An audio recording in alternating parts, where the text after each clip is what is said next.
To my channel. ఎవడ తీసిన గోతిలో వాడే పడతాడు. ఇతరుల కోసం గొయ్యి తవ్వే ముందు ఒక్కసారి ఆలోచించు.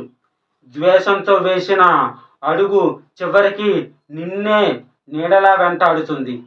కపటం తాత్కాలికంగా గెలిపించిన నిజం మాత్రం శాశ్వతంగా నిలబడుతుంది. ఇతరులను పడగొట్టాలని ప్రయత్నించే వ్యక్తి తన విలువను తానే తగ్గించుకుంటాడు. జీవితంలో ఎదగాలంటే మార్గం శుభ్రంగా ఉండాలి, మనసు నిజాయితీగా ఉండాలి. నీ విజయం నీ కష్టం మీద రావాలి, ఇతరులు వాటం మీద కాదు. నీ శక్తిని ప్రతీకారానికి కాదు, ప్రగతికి వినియోగించేలాగా చూసుకో. ఎందుకంటే కర్మ చక్రం నిశ్శబ్దంగా తిరుగుతూనే ఉంటుంది. నీ చేతులు నిర్మాణం కోసం పనిచేస్తే నీ భవిష్యత్తు గౌరవంగా నిలుస్తుంది. ఒక్క మాట గుర్తుంచుకో, ఎవడైతే ఇతరులకు గోతులు తవ్వుతాడో ఒకరోజు తానే అందులో పడతాడు.